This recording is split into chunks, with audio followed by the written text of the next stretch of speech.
AECC Global is proud to work with Times Higher Education to help students around the world realise their dreams to study abroad. Our global team of over 500 dedicated professionals in 34 offices throughout 12 countries are ready to support students almost anywhere in the world. AECC is opening up a truly global network, and that's really impressive to me, and it's something that I really want to engage with and support. AECC Global not only represented in so many different countries and provides us with a fantastic network, but is always very professional and innovative and a delight to deal with. And they are incredible to work with and easy and knowledgeable and innovative, you can think of it. We are proud to have a growing global footprint. We are continuing to open new offices around the world. Our exceptional and amazing team is continuing to grow. We employ more than 500 dedicated professionals around the world. We've come a long way, but we're just getting started. AECC Global is rapidly growing market share in the UK, Canada, USA and Australia. Technology is transforming the way students engage with education. And at AECC Global, we are leading the way with new innovations shaping the future of student recruitment. We are creating world-class self-service platforms for students, making applying to university convenient and faster. Our brand new student portal launching in 2021 will allow students to directly apply to courses via computer or mobile devices. From start to finish, students will be able to choose courses and apply via our platform with our intelligent document requirement generator and compliance team, ensuring applications of quality at the press of a button. Students will be able to manage applications, insurance, and browse a wide range of relevant education content. Our tailor-made, user-friendly course search platform is redefining the way students can search and filter universities and courses online. With rich images and powerful search options, including career outcome searches, accreditation search, and post-study work visa searches, AECC Global is leading the way. At AECC Global, we are dedicated to improving the student experience, from making it easier to study abroad to making it more accessible than ever before. As we emerge from the COVID-19 pandemic, AECC Global is positioned as one of the top student recruitment organisations in the world, and we look forward to continuing to build new relationships with world-class education providers. When it comes to studying overseas, more students are choosing AECC Global. On behalf of AECC Global, I'd like to welcome you to today's webinar. My name is Darryl Fong and I'm the COO of AECC Global. We're excited to be hosting this event with the Times Higher Education to facilitate this important discussion in the national education industry. We know the past 12 months was unlike anything we have seen before as a result of the pandemic. It's been hard on many institutions and students that we support in their education journeys. At AECC Global, we are proud to say that we've always continued our support for our students and institution partners during this period. We've also continued to run major online events and campaigns to support the recruitment of prospective new students. If your university or institutions would like to diversify its international education student mix, or like to partner with AECC Global, please email us at clientrelations@aeccglobal.com. Thank you so much for joining us today.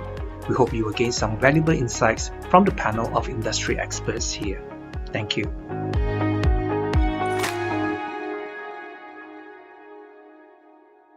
Well, good morning and thanks for joining us. I'm John Ross, the Asia Pacific editor with Times Higher Education, and I'm speaking to you from Eastern Sydney, which is the traditional land of the Bidjigal and Gadigal peoples of the Eora Nation, and I'd like to acknowledge their elders, past and present.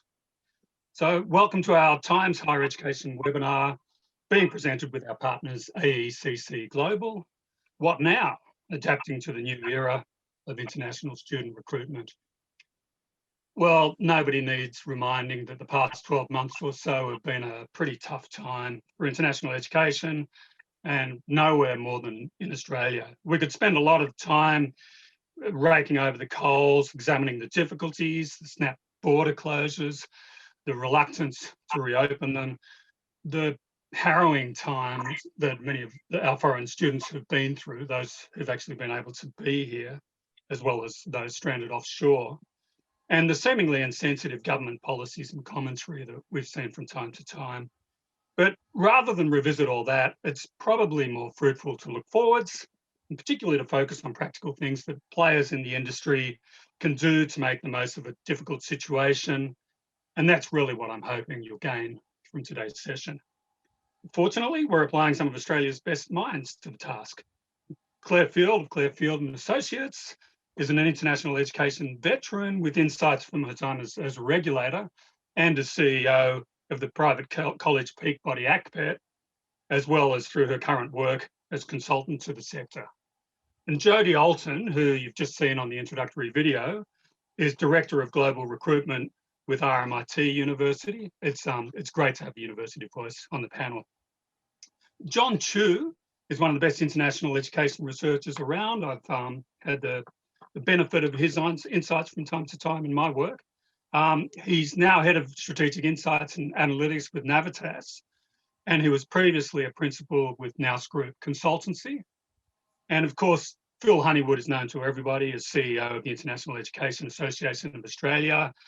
He brings a lifelong fascination with international education as both a student back in the day in Japan and as a provider, as well, of course, as his experience as a senior Victorian politician, including a term as Minister for Tertiary Education and Training, and now for his sins in lockdown in Melbourne, along with poor Jodie. So my sympathies to both of you.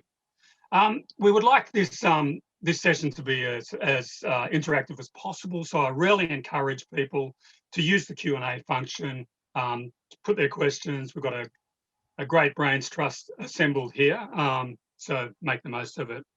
But Phil, if we could start with you, and yeah, just ask you to take yourself off mute. Excellent. So you've been lobbying pretty hard for the borders to be open for quite some time. It's an ongoing conversation. We've seen more media coverage of it today. It's an issue that's not going away, but the government seems pretty resolute in this idea that Australians first, and to international students exception. What are the chances of a change in all this? Yeah, look, thank you, John, and thank you to Times Higher Education and AECC Global for facilitating this important webinar and session. I guess we're the victim in Australia of our federal system of government, for want of a better excuse. And really, on the one hand, we've achieved an incredible health dividend, which is the envy of every country in the world, the fact that we've been able to almost totally contain the virus with very limited mortality rate. But there's no point having that health dividend if we can't actually get international students back here. Now, there have been some exceptions. We heard the other day of over 1,000 fourth-year medical students, dental students, final year students who were able to get through our Home Affairs Department a travel exemption. So it has happened, but not in sufficient quantity. I guess where I sit now is I'd have to say that we want an early federal election in Australia. If we have an early federal election in September, October this year, as many of the pundits argue, combined with the vaccination rate, and we've just got our first cargo load of Pfizer vaccine, and we're producing our own vaccine in Australia now with the AstraZeneca vaccine. So by the time September, October rolls around, a combination of potentially a federal election with a population that's almost been entirely vaccinated, that should make it much more politically palatable to ensure that we get international students back here. Now, having said that, I think we'll find that a number of pilot programs will actually get going in the meantime. I don't think it's going to be a national approach. We've already had Northern Territory government do a fantastic initial pilot program of 63 students into Charles Darwin University. They're planning to do more charter flights into Darwin. And I predict that South Australia and New South Wales and Sydney, they will actually be next states to really embrace. And we've had the New South Wales State Treasurer in the media today saying he really wants international students back. So I think those pilot programs will begin to gather momentum in 1 or 2 states, and then other states will start to get competitive and envious, and they'll start to try and do something similar. So it's not all doom and gloom. I think we'll start to find that we'll come out of things much better. But for those students who've been so patiently doing online learning with providers, we just hope that the combination of some tuition fee rebates, a combination of excellent world-class teaching will keep them really enrolled until we can get them here. Just burrowing into a little bit of the nuance of what you've been saying, we've had New South Wales, quite frequently we've had senior New South Wales politicians popping up and making upbeat sounds about reopening of the borders. At the same time, it's reported that they haven't gone to the federal government with a plan for a pilot. And I've heard the same thing about Victoria. So you're seeing kind of push and pull there. And I guess also another thing that's hard to understand is where the jurisdictional boundaries end. To what degree this is a federal issue, to what degree it's a state issue, and to what degree they both have to be in lockstep. Can you sort of explain some of those fine details? I'm not a constitutional lawyer, but I'll do my best. John, we've got a situation where quarantine regulations have been the purview of the state and territory governments in Australia. If the federal government wanted to step in, I'm sure they could, but they've been quite relaxed about letting each state and territory government run their own show, row their own boat when it comes to quarantine control. But to some extent, our federal government want their cake and they want to eat it too, because they also control Border Force, they control Home Affairs Department, and they control the Australian Defence Force. And so whenever we go to the federal government, they tell us we have to talk to state premiers and chief ministers of our 2 territories. And then, of course, what happens, we go back to the states and they say, but hang on, the federal government control the Border Force. Now, it's very interesting that here in Victoria, where I'm based in Melbourne, our state premier has constantly dictated what the international airport arrivals will be at Australia's second busiest airport, Melbourne Airport. And for 8 months, we had 0 international arrivals into Melbourne Airport. And we've only just gone back to 1,300.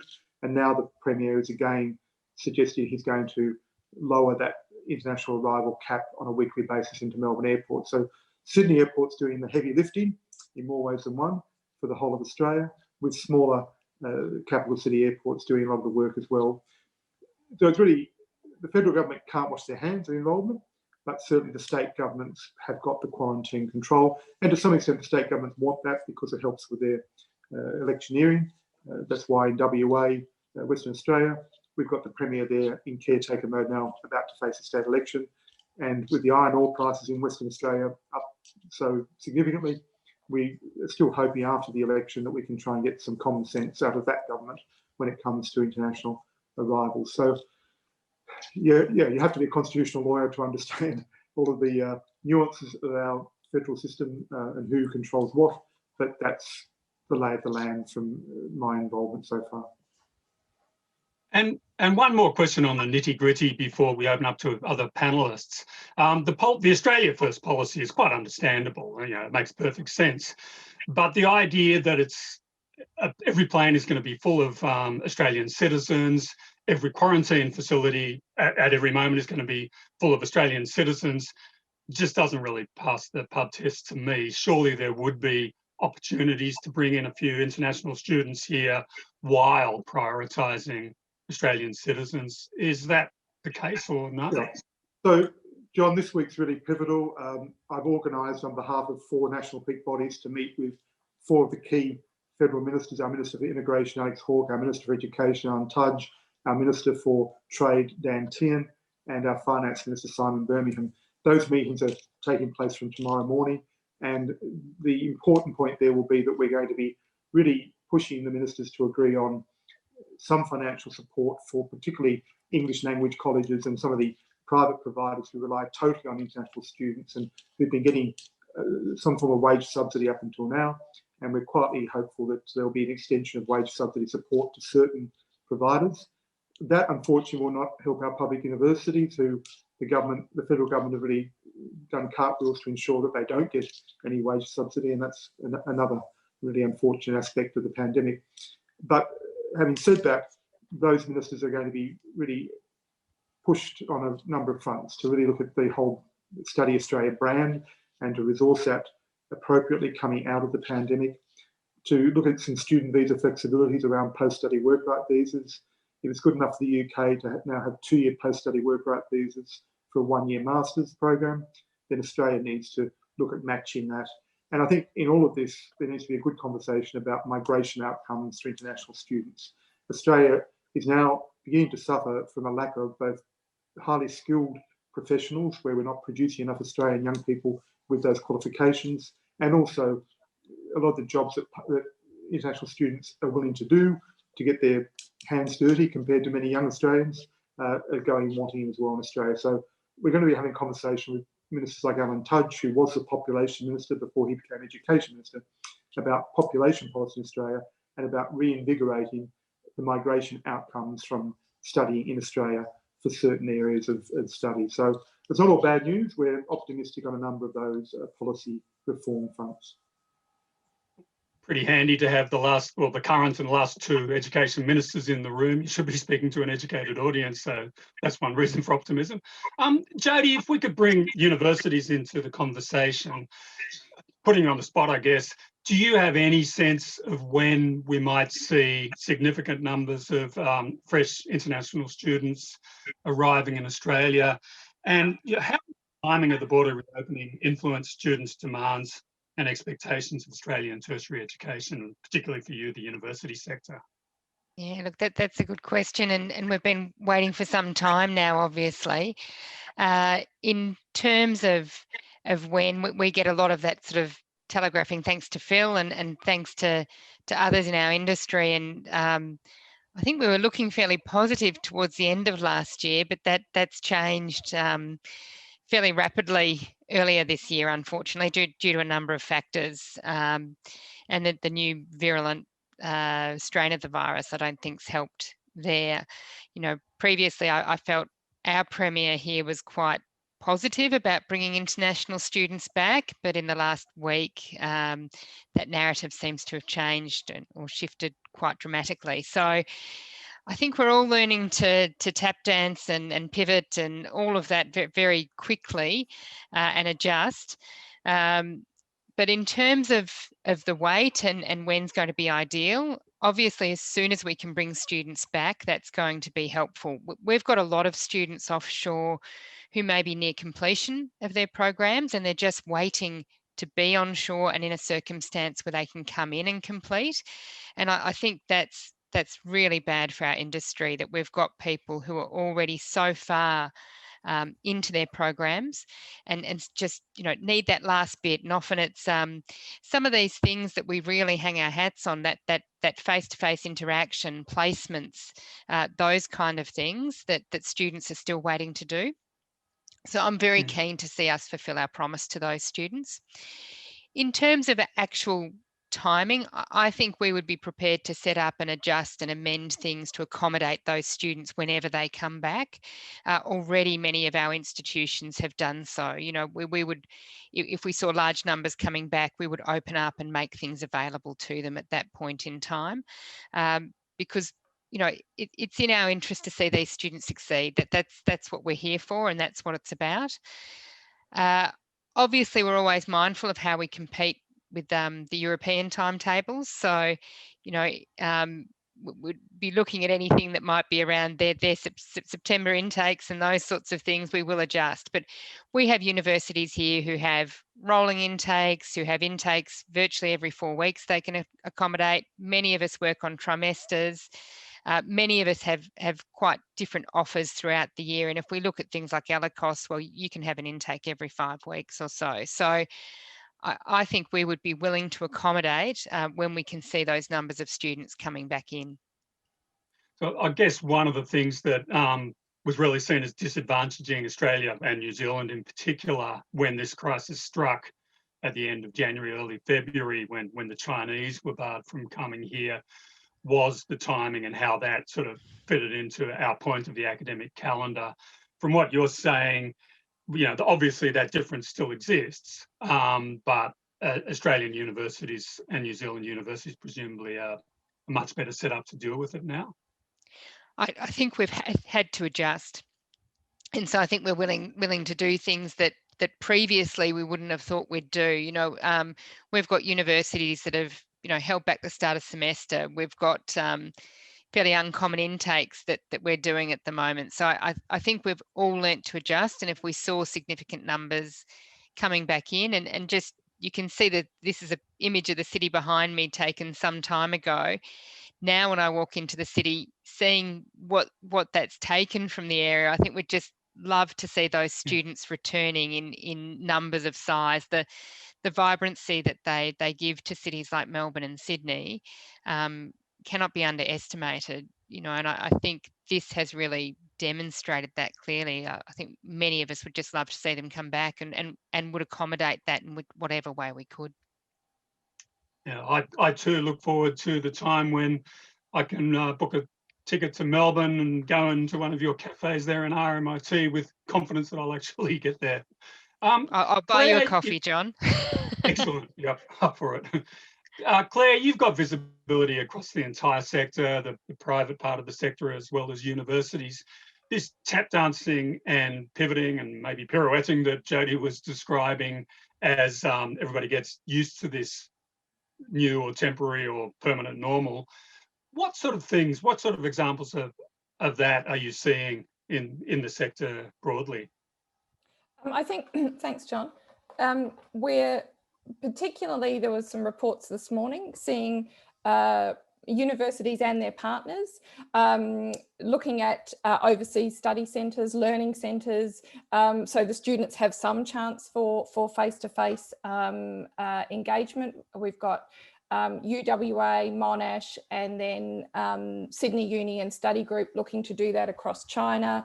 I'm aware of other partners and universities looking at opportunities across other parts of Southeast Asia. So I think I take Jodie's point. I think she's absolutely right that and Phil, it is a bit uncertain how this year is going to play out, and it is that sense of flexibility and what partnerships do institutions have offshore or that their local partners have that can continue to engage current students. We are seeing a lot of deferrals, but not yet, people dropping out to choose to go somewhere else. And I think with the vaccine and, the UK, Canada and the US looking at a semester 2 for us, start to their academic year, continue to invest in good online education, really high quality, not Zoom classrooms, and reduce tuition fees, then I think we continue, as long as we continue to engage with students, we're in a position to welcome students when we're able to see them return. And I just wanted to draw attention, if I can, to a couple of statistics that were out in the press this morning. It was a survey in the Guardian newspaper that 70% of the general public support the borders remaining closed. And I think the sector, we need to understand that, including in the advocacy work that Phil and others are doing, and also some data that of those who have returned since we did close our borders, actually 2/3 of them have been Australians, but 1/3 have been, for want of a very global term, other people with ties or connections to Australia. So as Phil's talked about with the 1,000-odd students who've been able to come back, I think we're going to see some able to slot into where there are gaps as we continue to bring people in, and hopefully, let's hope that other states can lift their domestic quarantine caps that they've put in place.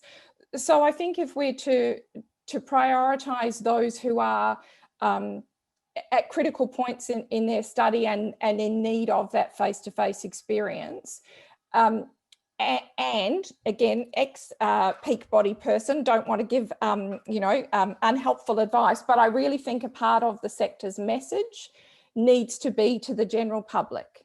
I'm not sure that they're convinced that international education is a good thing for Australia. We understand both the societal benefits and the educational benefits to our local students to be educated with international students, as well as the financial contribution that international education makes to the economy. But I think in a time of high unemployment and a lot of young Australians looking for work, we need to be able to explain that welcoming more international students back to Australia is not going to take away employment opportunities for local kids. And I think that needs to be part of our ongoing conversations with government, but more broadly with the general public. Yep, picking up on those really interesting stats, which I hadn't actually seen this morning, so thanks for that. Sort of brings up an interesting point about social license, which is a term we've heard, and I know that's a big term in New Zealand, for example. But if you're saying that more than 2/3 of Australians don't want non-Australians here, probably without realising that 1/3 of the people who are coming here aren't Australian, kind of undermines their fears in a sense. We've already got what we've got. A few more probably wouldn't make much difference. And the real issue, as we all know, is the quality of the quarantine and other arrangements that we have in place to make sure that the disease doesn't spread. It's not what's written on the passport of the person who's coming home. So, I mean, it's probably a hard argument to win, but is there a point in having that argument? Understand your concerns, but let's have a little bit more of a nuanced look at what's actually going on here. Oh, I'm always one for, let's look at the data and, old-fashioned view though it is, and focus on the facts. And I think, there is a real story to be told that, so many of us are migrants of one generation or another to this country. And it has been 2020 was a difficult, scary year around the world. And I think a lot of places and a lot of people retreated to the safety of the known and the safety of us.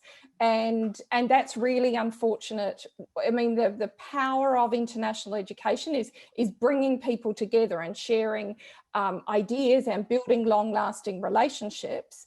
But it is a conversation, I think, that most political leaders, and I'm struggling to think of one, have not wanted to have. There aren't a lot necessarily of votes in it. If you do have 70% of the general public who don't think it's a good idea to open borders until we're all vaccinated and it's all safe. So I think it takes courage, and I'm not a politician, it takes political leadership to do it, but I definitely think we owe it. We owe it to the country, but we absolutely owe it to our international students to explain factually what is happening, what has been happening during 2020, that there aren't additional safety issues, that this can be done safely, and it's a really good thing in so many ways for the country that we do it. So yes, I'm all for it, but I'm again, easy to do it when you're not in a peak body and you're definitely not a politician. Yeah. John, if we could bring you into the conversation, you put out this great piece recently with 5 optimistic signs for the sector, and they were encouraging in lots of ways, but for Australia and to some degree for New Zealand, not universally encouraging. For example, one of the things you found was that the pandemic generally hadn't dissuaded people who wanted to go overseas for their education from maintaining their plans to do so, but in more cases it had changed their ideas about where they were going to do that. And obviously, particularly Australia and to a fairly similar degree, New Zealand risk losing out on that equation because obviously other countries are more open to international students at the moment. Do you think there are more things that Australian and New Zealand players can be doing to cope with this this difficult situation that they're in? And should they be making two sets of plans, in essence, one for if the borders open and another one for as they remain closed? Yeah. Thanks, John. Let me sort of take that last part of the question. I think in terms of making two sets of plans, I think absolutely yes. And perhaps this is the optimist in me coming through, but I did a public health degree without knowing that we would have a global pandemic and it would come in handy one day. If you look at some of the stats around this and in terms of who's actually getting sick, where the fatalities are concentrated, it's a surprisingly small proportion of the population. And this is part of, I guess, both the sad thing about the pandemic, but perhaps also the grace of the pandemic, that it, in the UK, for example, out of a population of 67 million, 2/3 of the deaths come from 3.5 million people. So that 500,000 people in aged care and 3 million people over 80. They're the ones who are really vulnerable, really at risk. And I'm sure people on this call have got parents or uncles or friends of, parents of friends already getting the jab. They're vaccinating 500,000 people a day there. And at some point, I think the tide will turn. So, we have been talking about the conservative scenario, borders being closed in Australia for a long time, possibly, throughout this year. But I also think there's potentially an upside scenario. Phil talked about the competition internally within the states. I think what's going to be an even bigger driver is the competition to return to normal as places like the UK and the US and Canada really get on top of the virus through the vaccination program. I find it hard to fathom how you can do 500,000 people in a day or 1.2, 1.3 million people in a day in the US. And yeah, we don't need to vaccinate 70% of the population to take the pressure off intensive care units and hospitals and really knock down the fatality rate. So we only need, 2/3 or not 2/3, so 1/4 or 1/3 of the population before, we start to see good things happening in some of those very depressing and most extreme statistics. So I think that's probably one thing at the back of my mind. If universities and institutions are planning, fingers crossed, there is some FOMO, there is some fear of missing out in Australia as we see other countries start to return to normal. And I think to the credit of Australian governments at various levels, they have been conservative, but they've also been very much evidence-based. And I think once that evidence comes through and we can have some confidence in the vaccine and that program's going well, we'll start to have perhaps more positive advice coming through chief medical officers, chief health officers, and the like. So I think that answers part of your question, John, around the two scenarios. The second scenario, of course, is the very bleak scenario, which means we keep our borders closed for the better part of this year. That's certainly, a high possibility at this stage. I think most of us are realistic about that. But the point you raised in the research that we've looked at, particularly the survey by QS, it does suggest that the students are getting impatient. They are getting frustrated. They want to go somewhere and follow through with their life's plans and their hopes and dreams and everything else. And if they can't see any light at the end of the tunnel for Australia, I think there are other destinations like Canada, like the UK, that are much more prospective, and that switching behaviour will continue to rise. Jody, I'm not going to ask you to betray any state secrets, but is this something that universities are doing? Two scenarios with different strategies, a red book for the borders open, a blue book for they stay closed. Is that something that you think is happening in universities? I think it is. I mean, we've at RMIT already been running and setting up things offshore for students, as I know other universities have. We've got the benefit of a campus or two campuses in Vietnam, and many partnerships across the region. So like many of our other universities, we have been leveraging those partnerships and trying to provide students that seek it a face-to-face experience where we can. Obviously, that doesn't work for every program or every student, but where we can, we've certainly been endeavouring to do that, and that does provide us with a long-term or longer-term setup for some students. But for many of them, it's still not going to be enough. I mean, I think what this has taught us is that what students are purchasing is not just a degree. It's not just that piece of paper that they're after. They really are seeking that full immersion in the city or the place that they choose. You know, our students seek to immerse themselves in Melbourne, in an English-speaking environment, in the sort of place that we give them, that being able to have a part-time job there, improve their English in speaking to other Australians, all of those sorts of things. That is what they are purchasing. It's not just a bachelor of, you know, XYZ. So even these things we're setting up still are seen as sort of a pathway to getting to that on-campus experience. Phil, your job is to lobby for the sector, probably, rather than, you know, tell your members how to do their knitting. But John was mentioning earlier the likely scenario that borders are closed, you know, to close to the end of this year. Who knows, possibly even into next year. Is there advice that you could give providers just to deal with that reality, ways of accentuating the positives of that? I don't know what they might be, but in terms of the messaging to the students out there in places like China who would love to be here but can't be at the moment, any special tricks?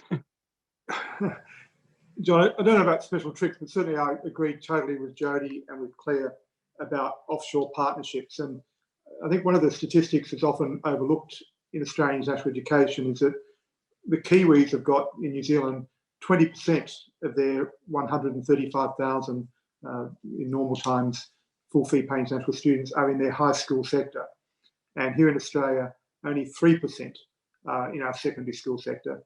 And a great deal of work still needs to be done in both the transnational education offshore delivery by many of our universities and other education providers, as does need to happen with our school delivery. The key point there is the pipeline effect, is that when the British, the Canadians, the Americans go into Asian countries and they have their syllabus, their Year 11, Year 12 university pathway matriculation certificate taught, that acts as a real genuine pipeline into post-secondary studies subsequently in their country. And Australia hasn't really focused on that to any large extent. On my International Education Association Australia board, I've got the principal of Haileybury private school, the largest private school in Australia. Now, Haileybury now have 4 separate Chinese partner schools over in China. They've got a new Vietnamese campus, and they can prove via data that the Victorian Certificate of Education that they teach, which the state that I live in, their state's Year 11, Year 12 matriculation certificate, acts as a major pipeline for students to enrol both in offshore post-secondary campuses attached to Australia, such as RMIT Vietnam or Monash Malaysia or Swinburne Kuching, but they can also show that many of those students come to Australia subsequently. So I think my message to many providers is get more involved in your 2+2s, dust off many of those partnership agreements that may have been somewhat dormant, but crucially, get your teeth into some of these high school pipeline programs. China's had a massive growth in international high schools. There's a real appetite to have an international high school curriculum. My understanding is that over the last 7 years, China's gone from about 250 international high schools to over 800 today, and only 49 of them are teaching an Australian Year 11, Year 12 certificate. So there's a lot of work to be done in the offshore T&E space, and I know Claire's been very good with many private providers, independent providers, in packaging up different courses that suit offshore delivery as well.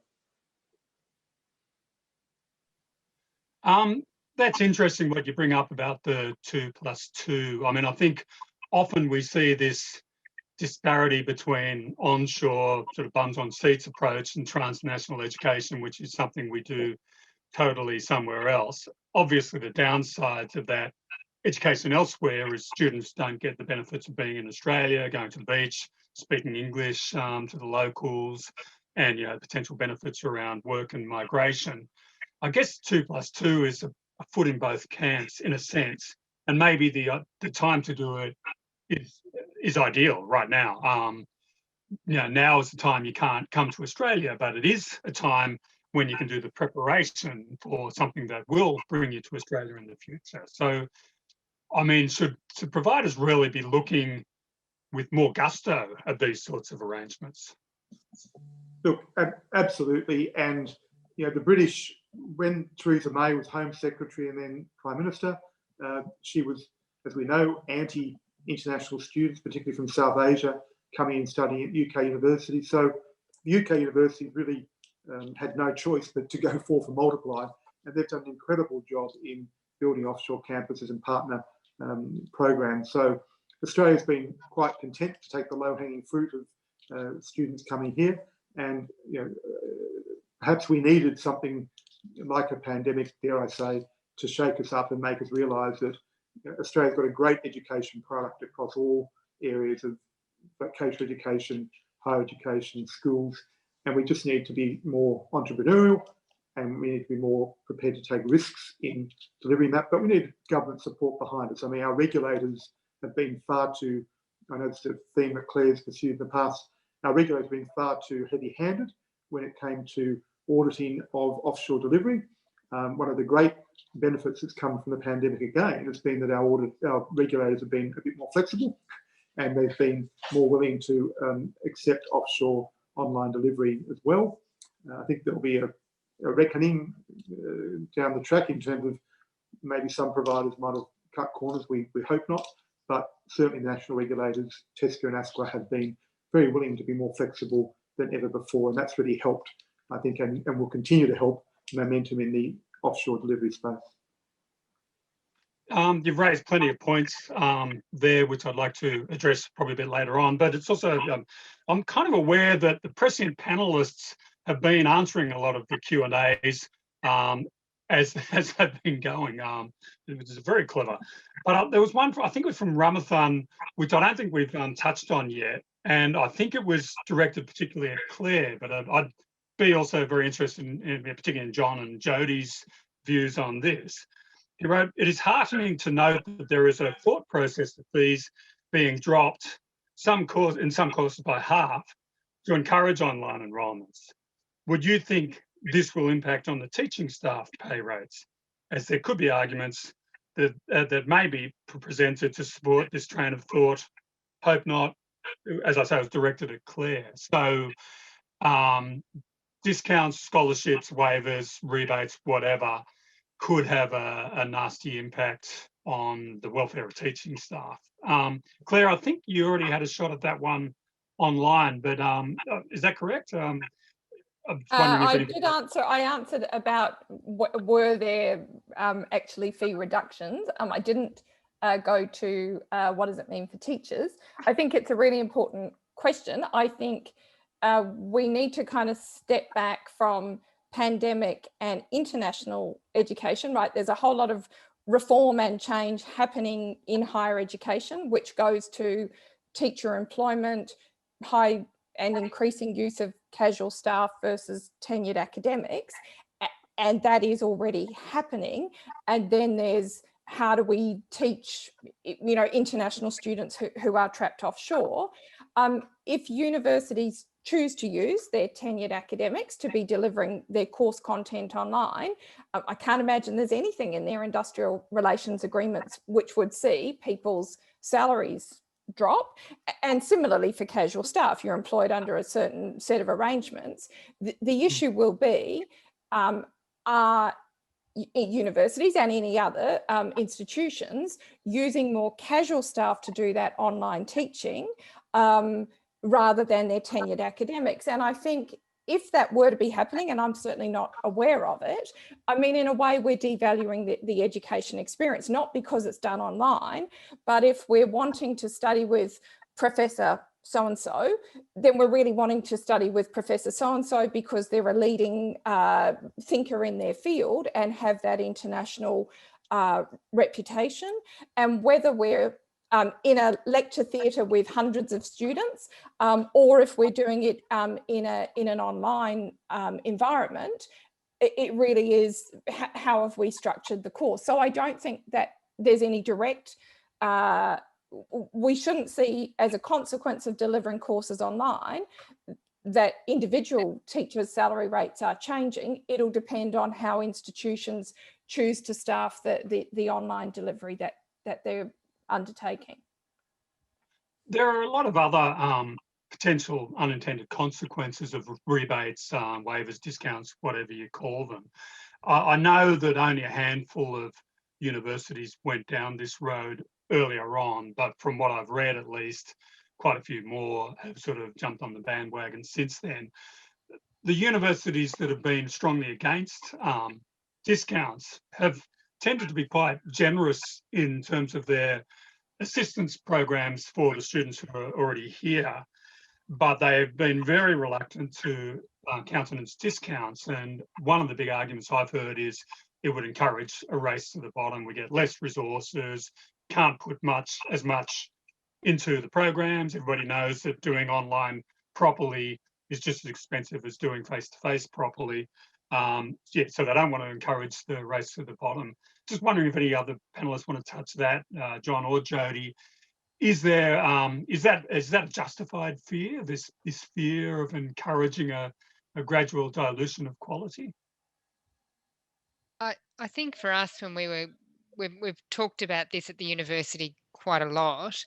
I think what comes into play is that, as you mentioned, it actually isn't a cheaper option. So our cost base has remained the same at a time when costs have increased quite a lot. So as you mentioned, we did put a lot into supporting our current students with welfare support payments, those sort of things. But actually the cost base has, if anything, it's increased. There's a lot of things now in response to COVID that we've had to do. It's likely that in the upcoming semesters, we're going to be running on-campus classes parallel with online programs. I'm currently a student myself, and I can see in my classes that there's actually no change. It's just that we're interacting in digital form. It's the same academic who would be being paid the same amount that he or she has always done. And it's just that we're interacting in different forums to what we would have otherwise. And the same with the student group. I'm now interacting with them in Microsoft Teams instead of face-to-face. So effectively, those things haven't really changed, but things I've had to see around the university, just to throw one really random one out there, in terms of the university, we're now having to put in automatic taps across the university where we can. So a tap that when you put your hands under, you don't have to touch it to hand wash, for instance. Now, that's many millions of dollars that we've now got to do for taps.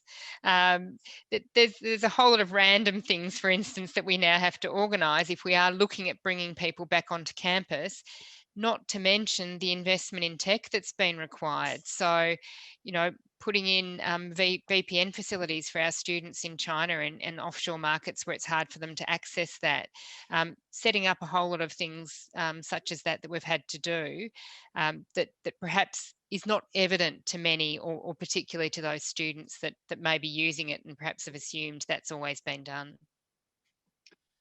Look, I'm almost reluctant to interrupt this flow of conversation because I'm finding it really interesting, but I think this next exercise is going to be really interesting as well, and it's going to turn all the other delegates into our brains trust. It's a survey, an impromptu survey that we're imposing on everybody who's participating in this webinar. I think we're going to have about 8 questions. And it uses the Slido platform. This is where I betray my profound ineptness with anything technological, but you'll be seeing the details popping up here.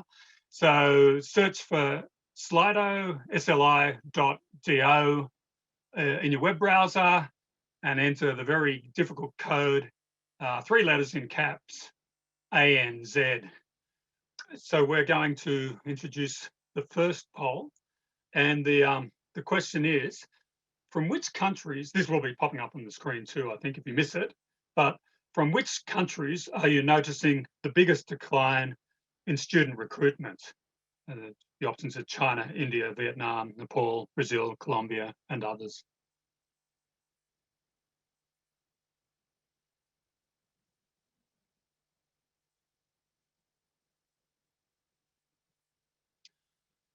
Well, that's pretty instant feedback. On 2019 student numbers, what percentage of international student commencements at your institution have declined or decreased in 2020? And the options are 75% or more, 50%, 25%, less than 25%.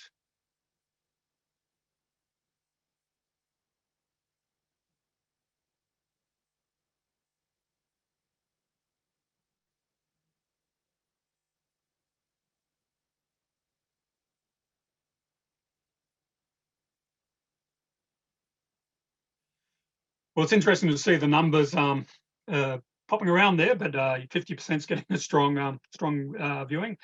During the pandemic, what has been the preferred method of engagement with students via your in-house recruitment?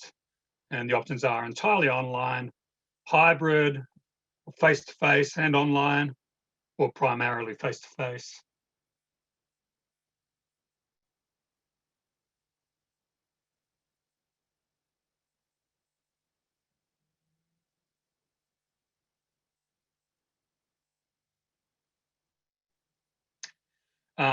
Hybrid's getting a strong vote there. When it comes to education agent partners, what is most important to you?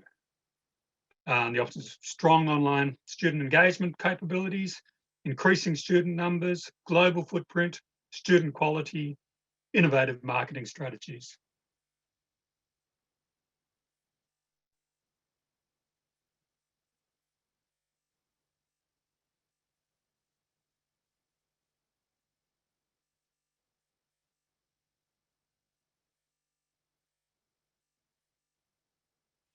And what is your sentiment towards major sub-agents platforms that are increasingly growing in the market?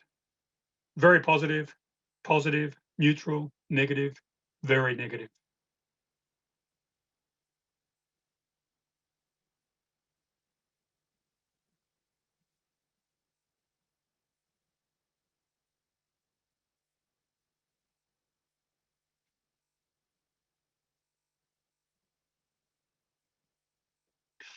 By what year do you believe student recruitment will return to pre-COVID levels? The options are 2022, 23, 24, 25, not sure.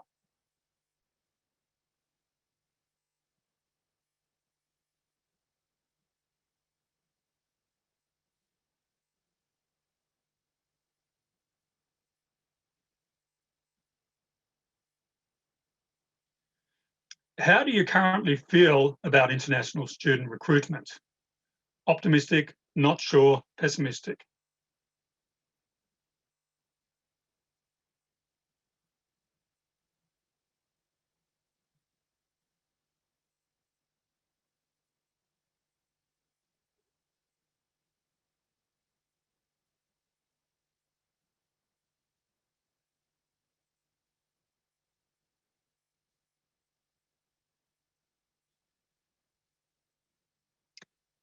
Look, I found some interesting things in that. Obviously, I'll be very interested in the panelists' comments. The things that jumped out at me, I think, were the 30-odd% rating for optimism, which was probably a more optimistic response than I expected. Obviously, we saw a very, very high pitch for 2023, so nobody's expecting anything to get back to normal for 2 years. Well, when I say nobody, not very many people. Sub-agents really didn't seem to be an issue for people. Most people didn't really have a view on them one way or another. And I think one of the things that really jumped out at me was that there was more concern about student agents than student quality than student numbers. Anybody want to comment on those findings in particular, or anything else that jumped out at you? So I see John and Phil have demuted. Phil, do you want to take it? Yeah, look, I think the answer to the first question was quite emblematic, John, and that was that clearly we've got declines in both the China market and the India market, but they're for totally different reasons. So the China market, clearly unfortunately, there's political issues at the moment between Australia and China. I think they will be overcome by the people-to-people and institution-to-institution relationships over time.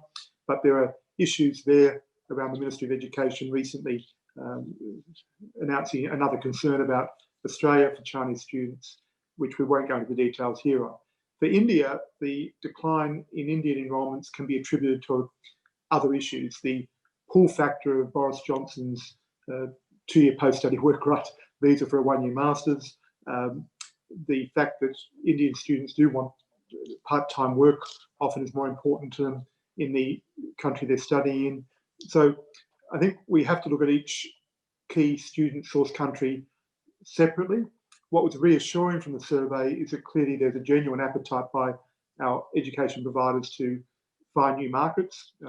They've been told that for many years, that they need to get out there and get amongst it and multiply. Our Home Affairs Department hasn't exactly been helpful there with the African market and certain other markets that they've tried.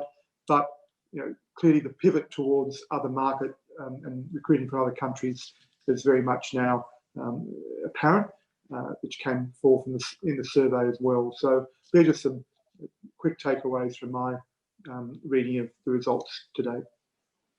And John, you demuted, and you're Mr. Optimism, who puts out optimistic missives on the internet and does a public health degree just before the pandemic of the century. I was taken with that optimistic sort of response for student recruitment. What jumped out at you?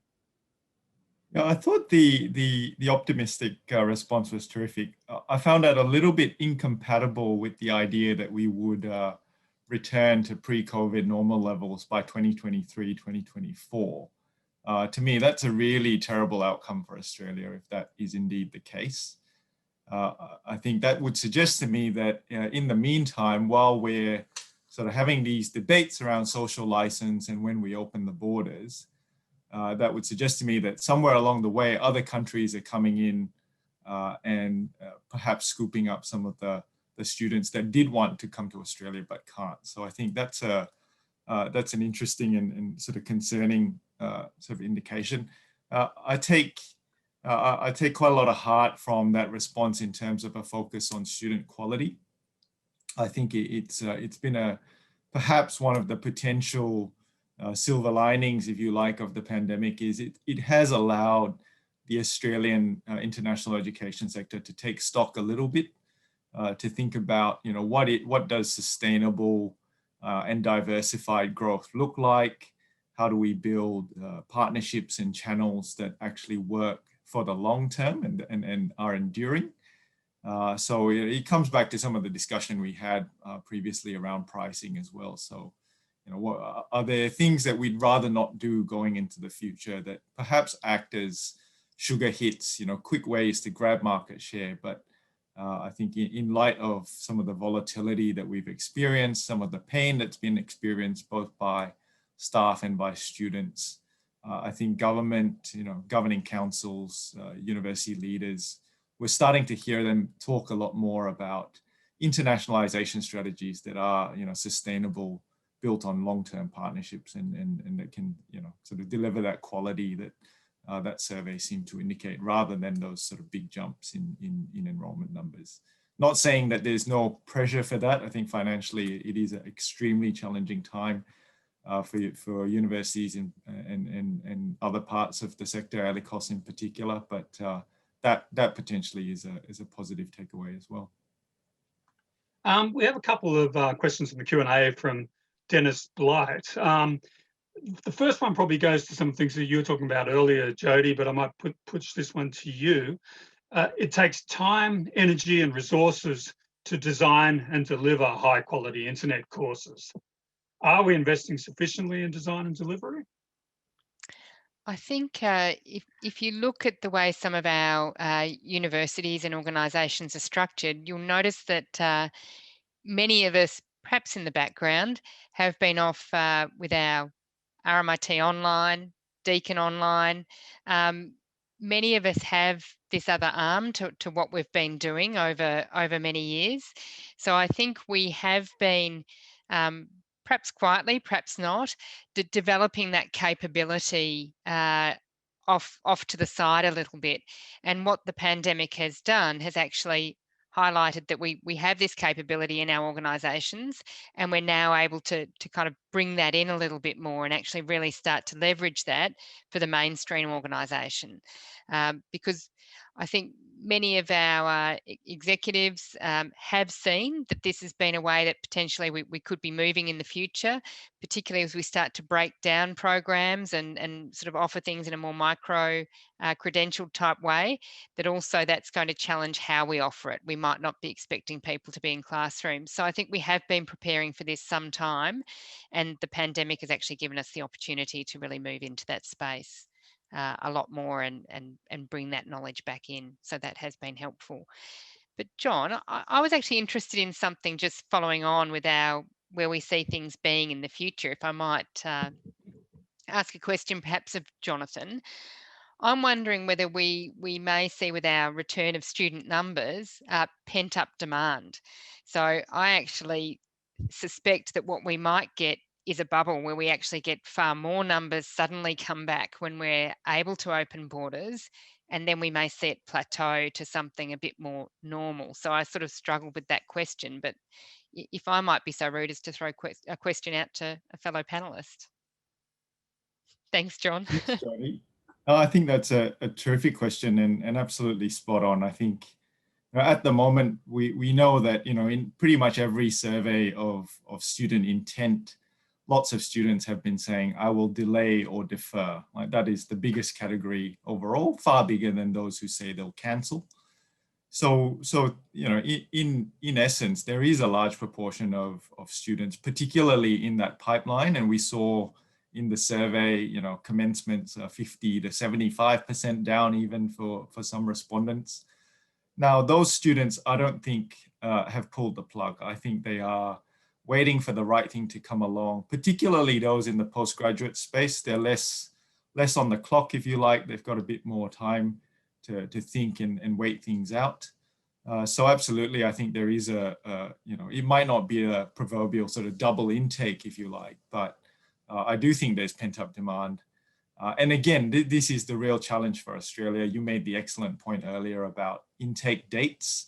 I think we can't underestimate the importance of that enough. If Australia opens after September, we are effectively conceding not just an intake, but also all of the pent-up demand that would have come in that intake from previous, delayed deferral students. I saw a statistic recently that, in terms of deferments data that the Australian government keeps, we've got something like 100,000, 104,000 students that have put their courses on hold. So, it's going to start to eat into not just those who have deferred and delayed their plans to start. What about those who are halfway through their course? At which point are they too exhausted to wait around and say, I've just got to try to move my credit somewhere else, try to, restart somewhere else. As much as I love Australia, as much as my siblings, my cousins, my friends all, went there, this is just untenable for me. And I think it also comes back to the point you made earlier, Jodie, about, that face-to-face experience. That's what those particular students are looking for. I think there's definitely an untapped opportunity for T&E and online, as Phil and Claire have been talking about, no doubt about that. But that globally mobile population, as you pointed out, they're here for the social reasons, the cultural reasons, the professional opportunities, and for prestige, and really those are things that you might replicate all of the excellent academic aspects online, to the question that we just had, but it'll be a long time before we can adequately replicate some of those other transformative experience in an online environment. And I think that that's just going to continue to, in my mind, point to more students wanting to continue to study face-to-face and looking for the options that are open to them. We haven't mentioned. Oh, sorry, please. Oh, sorry, John. Please, I was just going to say we haven't mentioned employability in the discussion so far, and all the student surveys show that getting course-related work experience, either while they're studying in field placements or in post-study work right visa settings, is a crucial driver. And I guess one of the issues we're not aware of yet is the extent to which UK, Canada, some of our competitor markets are going to be able to fill the desire for employability outcomes compared to what Australia might be able to provide with pent-up demand that John's referring to there. But again, that employability policy space is something we really need to focus on. There's now real incentives for international students to study in our regional areas, and there's additional migration points still, which has motivated a lot of movement to Tasmania and to places further afield. But I think we need to really do our homework in a policy sense on the employability side of the equation rather than necessarily just focused on education delivery. I know that RMIT, that Deakin University, Swinburne, others have got some fantastic course-related employability programs as well. So just to name a few. Just to pick up quickly on that. Sorry. Oh, sorry, Claire. Everyone wants to go. Are there just quickly, are there things that universities could be doing right now, well, universities and other providers, to create employability options generally for international students? I mean, I know we have an issue with the discipline-based degrees such as education, physio and so forth, where clinical or sort of workplace experience is part of the qualification. But in a more general sense, does now offer an opportune time and particular opportunities for some of these problems to be solved. I think to your point, yes, a lot of work can be done in terms of preparing for John Chew's marvellous optimistic perspective. I think that clearly what we need to do is inform students better pre-departure from their home country as to what the realistic expectations might be, because we haven't been very good at doing that in the past. And I think we also need to really look at meaningful field placements. There's been too many complaints in the past from international students that they get the raw end of the deal. They get sent to the most regional hospital to practice their field placement in when they don't own a car, and how do they get there? So I think we need to really sit down. We've had the mechanism in the past through a national employability committee made up of the key national employer groups, the Australian Chamber of Commerce, the Australian Industry Group, and others who've come together with providers to really look at that employability space. So I know employability is going to be a key feature of our new national strategy for international education from 2021 to 2030 that I'm involved in writing with the Federal Education Department now. So yeah, I just put it out there as something that we haven't really been able to effectively nail in the past, and given the large numbers of international students we have, then we need to do better at it. Claire, please. Thank you, Andrew. Your point that you're going to make, and then I'm going to... Yes, get on with your point, woman. I really just wanted to pick up on Jodie and John's discussion around unmet demand, pent-up demand, because I actually think there's a conversation we haven't had yet as a panel, and that is the impact of COVID on the countries where we recruit our students from. So we've thought about it from our own perspective, and all of us were aware that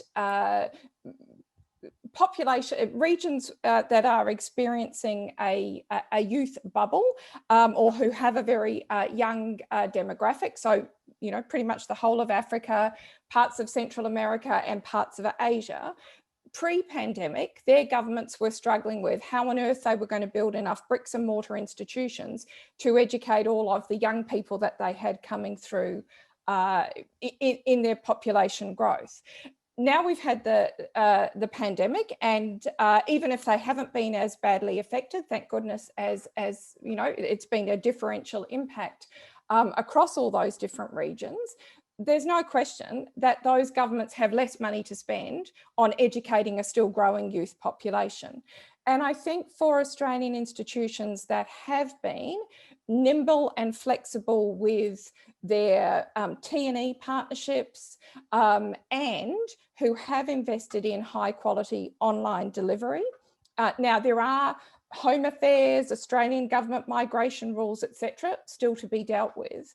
But nonetheless, there are also new opportunities for Australian institutions who want to do 2+2, 2+1. So students do, of course, want to come here and spend time meeting Australians, living in Australia and learning in Australia. But there is a vast group of students who we haven't engaged with as much, who are poorer than those who can afford a 3-year or a 5-year study in Australia experience, and who I think there are new opportunities for Australian institutions in 2+2, given the flexibility and high quality online delivery that we've seen that is possible for institutions to explore. So I just wanted to put that out there, because I think we also need to think about how has COVID impacted the countries that we recruit our students from. We're getting a lot of questions in now, and I'm going to have to apologise in advance because we won't get through them all. But there are a couple that really are probably particularly posed at Phil. One is from Brian Dalton. In essence, he's talking about the problem that particularly the exclusion of PhD students is going to do to our research programs, particularly in STEM, and posing the question of whether that message has been forcefully made to the government. There's also one from Leonie Patrick, and I don't know the latest on this, so I'll be interested to hear. Has there been any clarity from the government to ensure international students who may be onshore while finishing their final semesters offshore during COVID-19, in allowing them to return when borders open to commence their post-study work visas and seek work in Australia, even if there's a gap between those two things happening? So there was some sort of clarification around that some months ago. If you could fill us in on the latest on that as well. Well, I answered both of those questions. I must have done it privately in the Q&A space, but anyway, I think for the wider audience, they're worth just recapping. John, in terms of the post-study work right visa, we now have, I won't call it crazy, but we now have a very interesting policy situation, and that is that Ministers Tudge and Tehan put to the Prime Minister's office that there should be a minimum 6-month period in which international students would be required to study in Australia in order to qualify for a post-study work right visa. For reasons best known to a very important politician in this country, that wasn't agreed upon.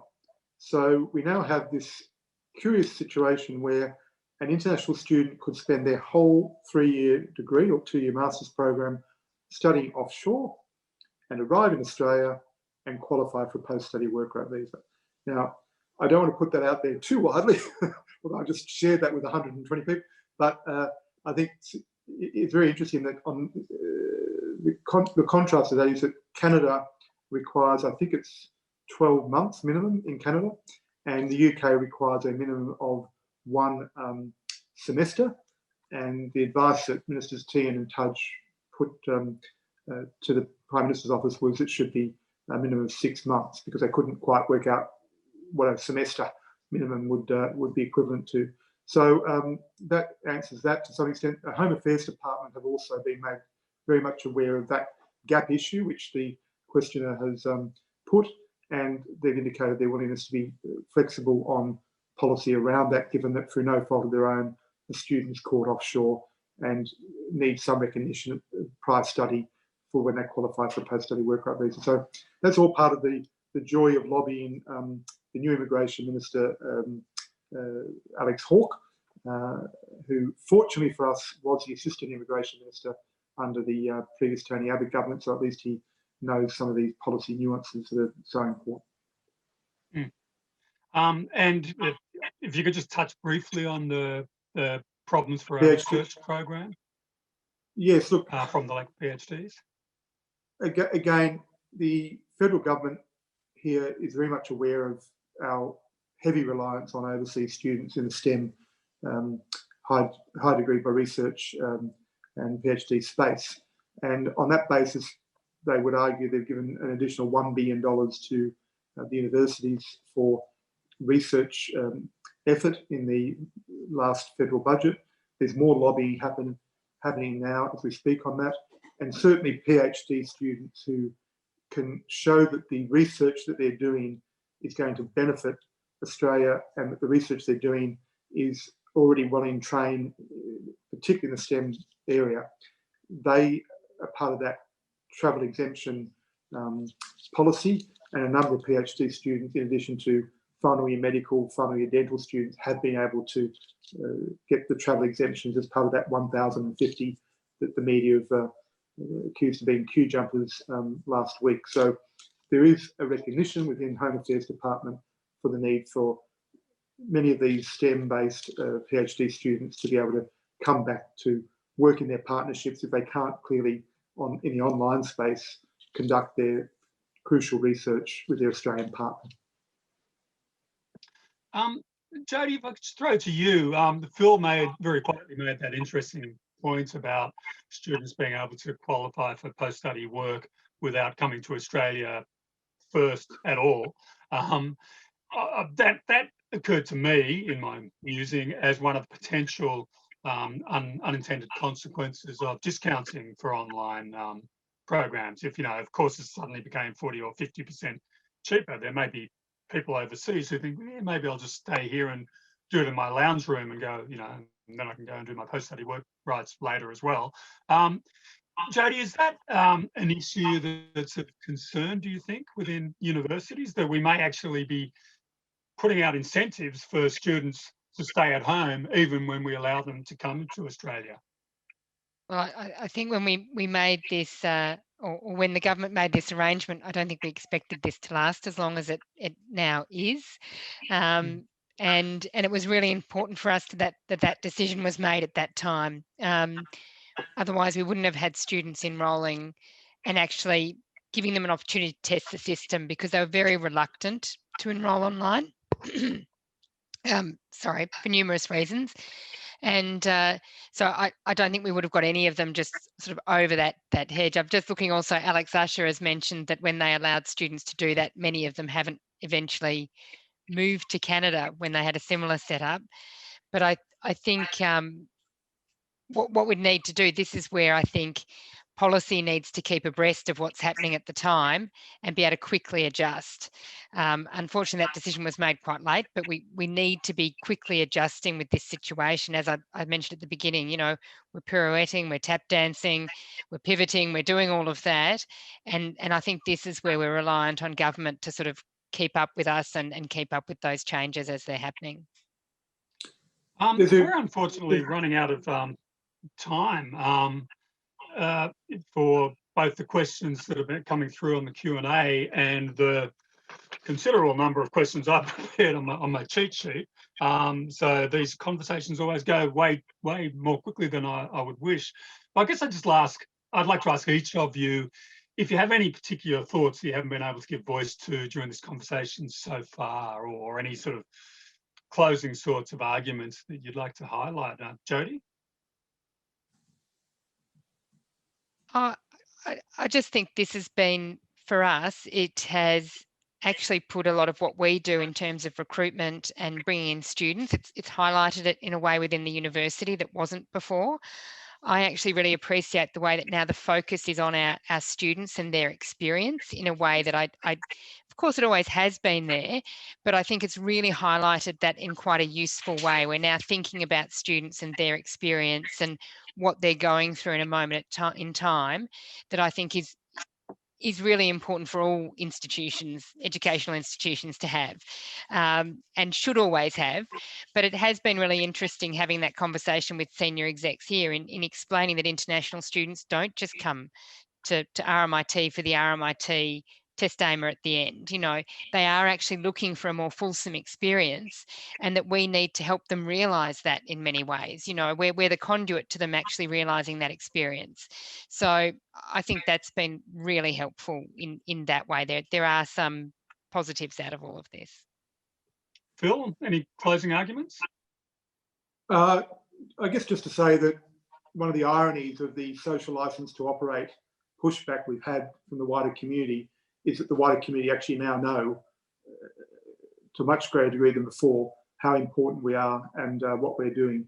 I'm now getting media interviews on commercial radio stations in drive time who would never have been interested in the past, and certain newspapers and media outlets that just wouldn't have even bothered to think about international education. Now, if that provides a platform for us to better educate the wider community about the benefits, not just financial, but for Australia's engagement with our own region, then that's got to be a good thing. However, I still think maybe the sector needs to come together as a whole and do a whole of sector public relations campaign akin to what our minerals industry did with their no mining tax campaign, akin to what our national farmers did so well with their during the drought in Australia, where they wanted to highlight to the Australian community how difficult things were for farmers and to try and get behind Australian produce. And I think in equal measure, we've been too relaxed as an industry, as a sector,